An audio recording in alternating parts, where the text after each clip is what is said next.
Well, it is all about fuchsia plants today at Blooming Junction, and I'm with Ron. And Ron, I can't believe how many you have on those tables over there. How many? We have about 50 varieties of fuchsias, hardy fuchsias. That is just amazing. It's just an ocean in the shade house there. It is. Pretty yeah, cool. It is. It's incredible. So you picked out some of them, and Yeah. so let's talk about them. Okay, I picked out some because I found them to either be their new varieties or interesting varieties, beautiful colors, contrast in size, and we'll just go down the row and talk good. about them.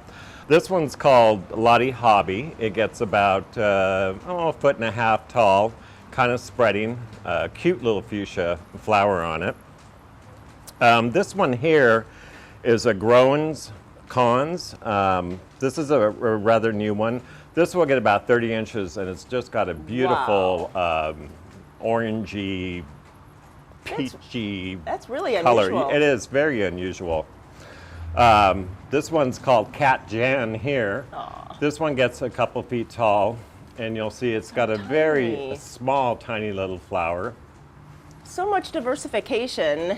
Really cool. There really is. There's a lot of diversity in the leaf size. The Speciosa over there by you. This one? Yes, has a rather large leaf.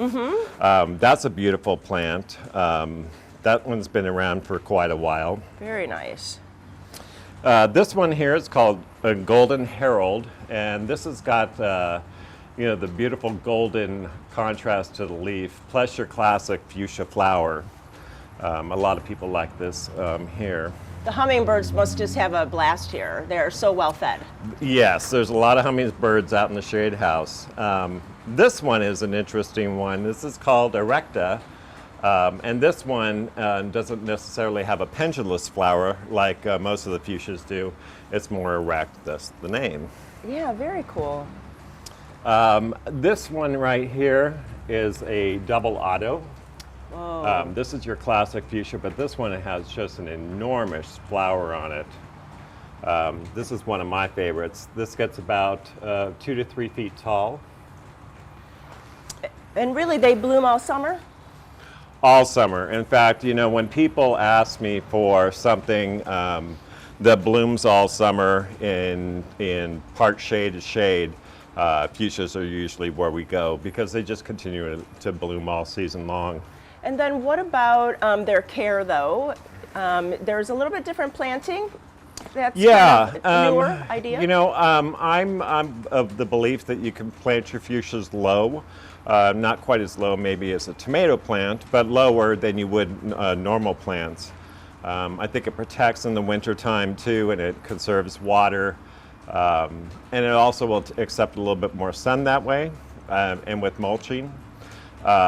My fuchsias at home accept dry shade.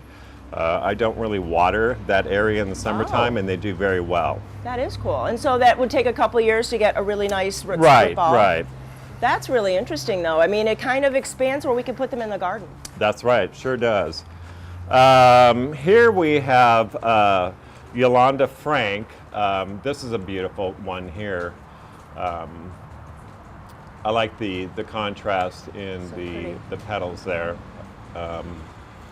And then this is one of the Debkons. This one's a smoky blue. Wow. This is a rather new one too. That's just a beautiful one there. A little more upright. Yeah, and this is Fuchsiade 88. And I love this one for the color. It's just got striking. a fuchsia color. It's a beautiful, beautiful flower. We so love them in baskets, but to have them in a ground or even in a container, we can do that. They do great in containers, yeah. That is nice. And so, Ron, we want to come out. We want to come get these beautiful plants. So do you have some procedures here? Well, normally we'd be wearing masks, but we're 6 feet apart right now. We do require that you wear a mask when you're out. We also, limit the amount of people in the store at checkout to about 4 people. We follow most of all of the guidelines, the protocols, to make it safe for everybody to shop. Yeah, but it's so nice to be able to come out. I mean, it's out in the country out here, and it's really a lot of open spaces. You shouldn't feel claustrophobic, and I'm sure people are respectful of each other. Yeah, and our yard's huge, so there's never bottlenecks and crowded environment out there. Yeah. Well, you know, this is such a beautiful place to come, you know, come out for a drive, get out of the city and come out and enjoy the fresh air and the sunshine and get a fuchsia. If you have any other questions, please go to Garden Time and we'll click you over to Blooming Junction website. Thanks so much, Ron. Thank you.